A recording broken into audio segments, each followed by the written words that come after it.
Hi, and welcome back to Cotton Creations. So today I'm going to be bringing you another vegan recipe, and this recipe I actually did for Christmas dinner, and that is my vegan meatloaf. And I'm going to be featuring Impossible Burger for this particular recipe, but of course you can use other substitutes like the Beyond Beef or even the Simple Truth. They have a new beef substitute as well that's pretty good. I've tried it out. So if you're interested in this video, please stay tuned. But before we hop into it, make sure you hit that subscribe button so you don't miss out on the next awesome video, and turn on that bell so that you know when I post. Let's hop into it.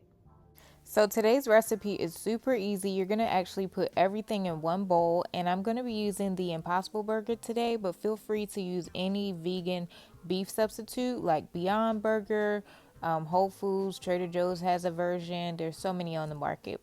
So to that, I'm going to add some chopped up onion, some seasoning salt, some garlic powder, some sage, and some Italian seasoning.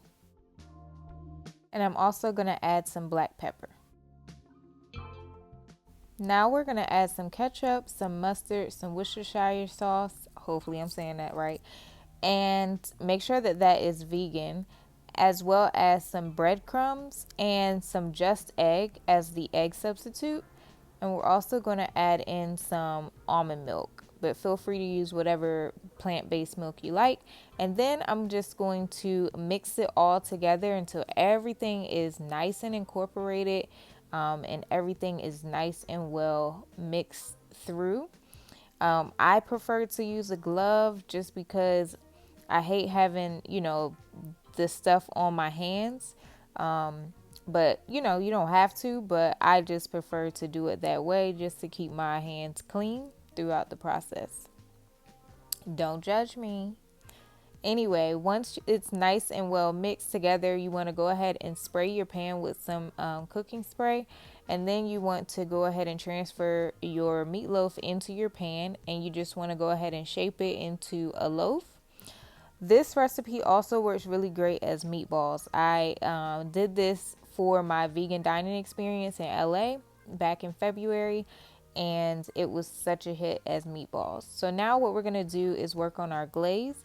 And for the glaze, we're going to use ketchup, some ground mustard, as well as some brown sugar and some apple cider vinegar. And then you want to just mix that all nice and well.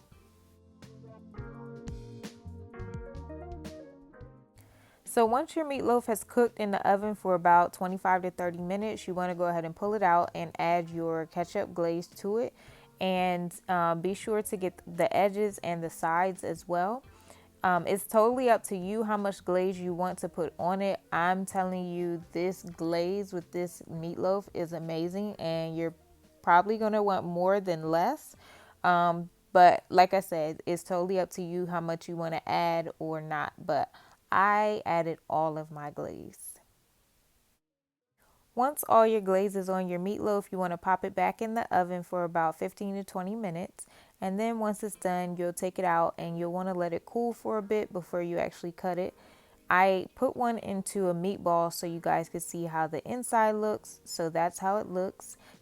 It's so tasty and moist and flavorful. You're going to be amazed. All right, so tell me what you guys think of this recipe. It is super easy. Like I said before, you just pretty much dump everything in one bowl, mix it all together, put it in your pan, and put it in the oven.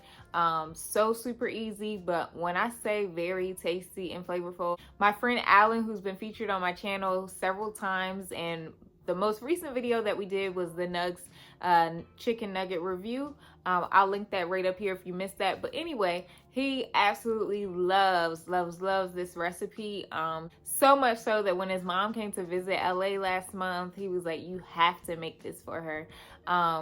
So I did, of course, and she loved it too. So please let me know what you guys think of this recipe. Drop me a comment down below. Let me know what you think. Let me know if you try it out. And if you do, come back and share what your results were and what you thought of the recipe. I love to hear when you guys try out my recipes and how they were. If you're on Instagram, tag me at the tbscotton on Instagram, and I'll repost your photos and videos.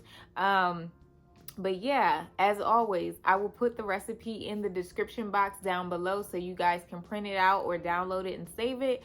And if you like this video, you know what to do. Give me a thumbs up. And if you want to see more videos like this, be sure to hit that subscribe button so you don't miss out. Thanks for watching.